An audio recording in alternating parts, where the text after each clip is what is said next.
Oi, eu sou a Ana, este é o A Vida é Poema e o vídeo de hoje é uma reparação histórica da minha parte, no caso, porque eu finalmente li Vidas Secas e é um livro que eu tinha que ter lido lá no terceiro ano do ensino médio. Eu fiz o terceiro ano em 2012, gente, então tem mais de 10 anos.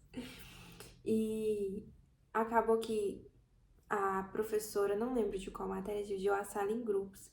E cada grupo ficou com um clássico da literatura brasileira. O meu grupo ficou com Vidas Secas e a gente precisava transformar isso numa peça de teatro. Muito espertinha que eu era, eu não li o livro. Eu já lia muito naquela época. Eu não sei por que eu não li esse livro, porque é pequenininho e é fácil de ler, mas eu não li. Eu acho que é uma coisa muito de adolescente, né? Quando as pessoas falam que você precisa ler, você cria um bloqueio, e quando elas falam que você não pode ler, você cria uma curiosidade, né? Tanto que eu acho que retirar livros de escolas é uma das piores coisas que pais que querem controlar o que os filhos leem fazem. Mas isso é assunto para outro vídeo, né? Mas aí, como que a gente resolveu fazer o trabalho? Porque ninguém do meu grupo leu o livro. Eu tive a ideia de ressuscitar o autor, né, Graciliano, e a gente meio que fazia uma entrevista com ele a respeito da obra dele. Enfim, gente, eu sou muito boa no improviso teatralmente falando, porque eu tenho a habilidade de desenvolver um assunto mesmo se eu não sei nada sobre ele, que era o caso naquele momento ali, naquele trabalho. E foi super divertido, ganhamos uma nota boa, mas eu nunca li o livro. E aí, enfim, passaram-se os anos. Fiz 25, decidi colocar ele na minha lista de 30 livros para ler antes dos 30. Então, sim, mas finalmente, mais um livro dessa lista aqui, registrando essa leitura. E como que eu consegui finalmente concluir essa meta? Escutando o livro. Eu não li com as páginas, assim, no papel, né, e tudo mais, não li o texto. Eu escutei o audiolivro pelo Audible. Eu sei que chegou agora no Brasil e tudo mais, né? Cliente Prime tem até uma promoção ali de um mês de graça. Na época que chegou ano passado eram 3 meses. E o catálogo não é tão diverso quanto eu gostaria que fosse, mas eu já ouvi algumas coisas por lá. Esse é um desses livros. E assim, gente, eu fiquei muito surpresa por vários motivos. Primeiro, porque é uma leitura fácil mesmo. Fazia sentido a professora pedir pra gente ler, não é uma coisa fora da realidade. É um livro fácil de ler. Segundo, ele é muito curto, ele é muito rápido. E terceiro, não é sobre a seca em si. Isso me deixou muito surpresa. Porque que acontece? A gente vai acompanhar essa família ali que tá vivendo. No início do livro, eles estão em uma peregrinação, uma migração, buscando um lugar mais fértil, vou dizer assim, porque eles estão numa seca generalizada, né? E, enfim, eles vão caminhando, até encontrar um lugar em que tenha água, que tenha como viver.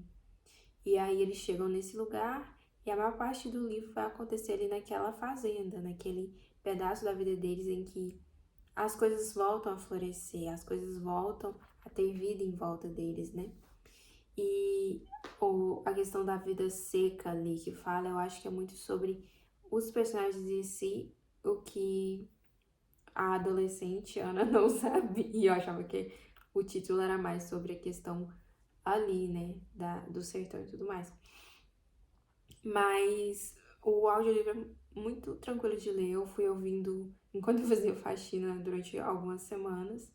E, enfim, fica aí essa indicação caso você precise ler o livro e goste de ouvir, né, de audiolivros. Tá lá no Audible, tá no catálogo. E assim, gente, o que eu achei interessante, primeiro, Graciliano escreve muito bem. Ele deixando o POV, né, o ponto de vista da baleia. Me lembrou Tolstói, porque em Ana Karenina, que é o meu livro favorito, a gente tem um capítulo em que o Leoven, a última versão que eu li é traduzido como Leoven, ele vai à caça com os amigos dele e a gente tem ali a narração da cachorra, que aqui é a Laika. E aí a gente tem um capítulo inteiro de narração da baleia, que é o capítulo mais triste. E eu vou dar spoilers a partir daqui da história, tá, gente? Mas na minha cabeça de adolescente, era um livro sobre a seca, em que eles caminhavam na seca, e em que em algum ponto do livro eles tinham que matar a cachorra e se alimentar dela. Era isso que eu achava que acontecia. E não é isso que acontece, graças a Deus. Eu vou começar a chorar.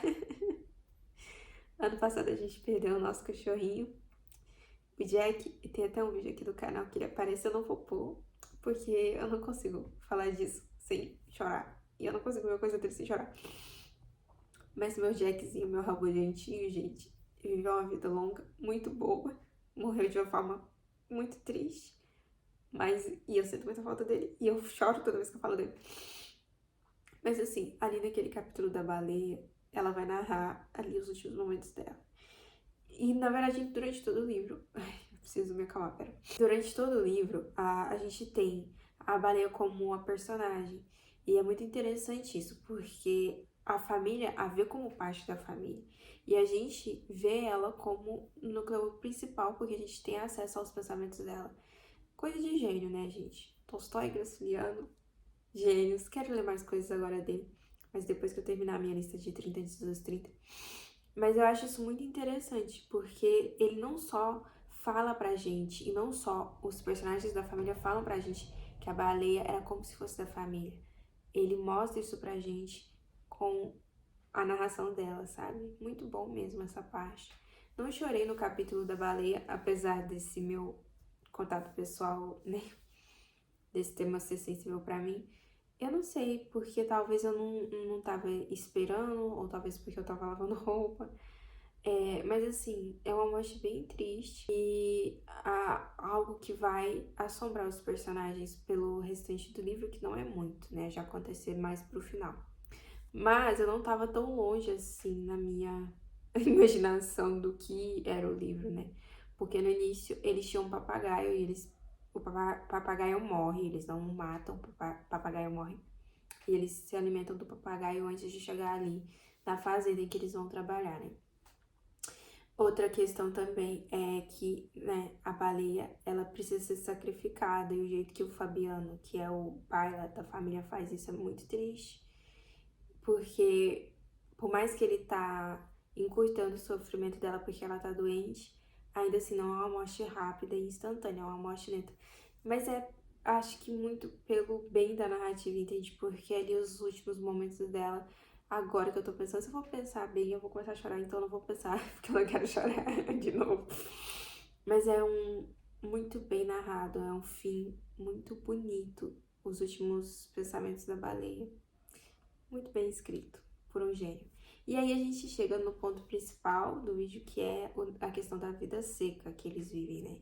E é uma vida, assim, muito seca, muito árida, no sentido de que eles não conversam, eles se comunicam por sinais, por ruídos. Sinais, eu digo gestos, tá? Não é libras. Não é libras. Gestos, ruídos, e eles se entendem, e é uma comunicação muito própria deles. Mas quando eles vão ali para um núcleo maior da cidade, é muito interessante ver os filhos, os meninos que eu acredito, pelo que eu me lembro, gente, eles não têm nome na história inteira. Eu não me lembro de citar o nome deles. Se é citado é muito pouco. Toda vez que eles são mencionados é o filho mais velho, o menino mais novo, os meninos. E daí quando eles vão à cidade para novena, né? Porque uma vez ao ano a família vai à igreja porque eles têm religião. Isso nas palavras deles. Eles veem os pais diminuírem, porque o mundo se expande, deixa de ser só aquele microcosmo da fazenda onde eles passam todo o tempo. E aí eles se comunicam entre si pensando, tudo isso que a gente está vendo deve que foi um homem que fez, foi o homem que fez. E se o homem fez, ele deve ter palavras para cada coisa. Como que ele consegue guardar tantas palavras? Porque eu acredito que o filho mais velho, né? O menino mais velho, ele tem dificuldade de adquirir palavras, adquirir vocabulário. Gente, na hora que o livro terminou, eu falei, caramba, vai terminar assim, cara. Porque eles, mais uma vez a seca chega, mais uma vez eles precisam sair dali. E, enfim, tem toda uma questão de discussão de classe social, de posição. É interessante porque o Fabiano, ele pensa que ele trabalha como negro, como escravo, mas ele não tem carta de alforria. Eu acho que é um ponto interessante de trazer sobre o contexto daquela época, de que existia a escravidão e também existia esse tipo de vida de servidão, né? Que é mais ou menos que ele tá ali. O que, enfim, ele se acha melhor, né, do que os escravos. Mas ele sente que, diferente dos escravos, ele não pode ter liberdade, o que é meio arbitrário, né? Mas não precisamos entrar nesse mérito. Mas nessa questão ali de que ele tem uma disputa com o soldado e com o governo, ele não entende dos impostos, ele não sabe ler, ele não sabe calcular, ele acha que o patrão cobrando juros está sempre roubando dele, provavelmente está. É muito triste. Em resumo, é muito triste, mas essa questão de que é sempre um ciclo. Vem o tempo de fartura, né? E daí, de repente, eles vão precisar de novo caminhar por aquele deserto quando a seca chega em busca de uma terra prometida. E o livro termina nisso, né? Eles sonhando com essa terra que eles vão poder trabalhar e talvez ele não vai mais precisar trabalhar com gado, vai ter um novo emprego. E finalmente eu não lembro o nome dela, é assim, alguma coisa, não vou me lembrar. Mas ela finalmente vai ter uma cama de verdade e os meninos vão poder ir pra escola, estudar e ter uma vida diferente. E aí eles continuam caminhando, lembrando da baleia. E o livro termina, assim, muito aberto, porque o que eu pensei, esse pessoal todo vai morrer. Era isso que eu tava pensando, vai todo mundo morrer. Esses meninos vão morrer, vai todo mundo morrer. Mas não, eu acho que é um fim que deixa claro que é um ciclo, né? Um ciclo de busca por algo melhor, por um lugar melhor. Mas onde eles chegarem, vai provavelmente ser da mesma forma. Porque ali, naquela vida seca que eles têm, não tem muito como regar para frutificar algo diferente. E é isso, gente. Finalmente, minha dívida paga com Graciliano e com a professora, acredito que de português do terceiro ano. Lá na minha cidade, né? Professora, não me lembro quem a senhora era, provavelmente era uma professora. Eu sinceramente não me lembro, mas dívida paga. Mais um livro riscadinho aí da minha lista. Eu acredito que eu li 12 de 30, gente. Ano que vem eu já faço 30, então eu tenho aí um pouquinho mais do que 12 meses, né? Porque eu faço aniversário em julho. Então eu tenho 12 meses mais uns 3. Então a gente tem aí 15 meses pra ler. Quantos livros faz a conta de 17? É 17?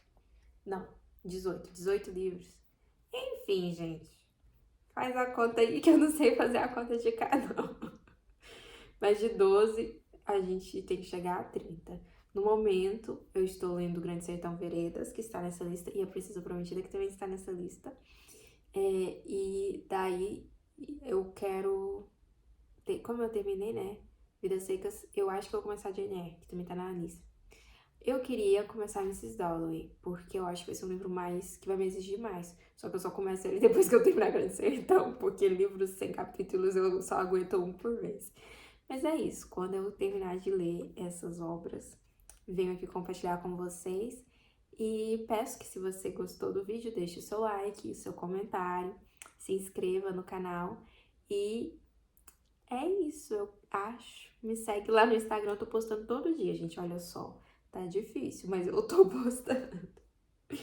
E é isso. Foi um bom livro. Eu acho que eu aproveitaria melhor se eu tivesse lido, né? Lido literalmente com os meus olhos, não escutado com os meus ouvidos. Mas eu tô feliz de ter pagado a dívida. Vamos ler outras coisas de Graciliano. Na questão do papel, para fazer anotação e tudo mais. Quem sabe? Eu gostei do livro, gostei da leitura, mas não é um favorito. É só um clássico essencial, como tantos outros, mas fica aí, mais um que eu, né? Foi uma boa leitura, gente. E Baleia, com certeza, é a melhor personagem. É isso, eu vejo vocês na próxima, até mais tarde.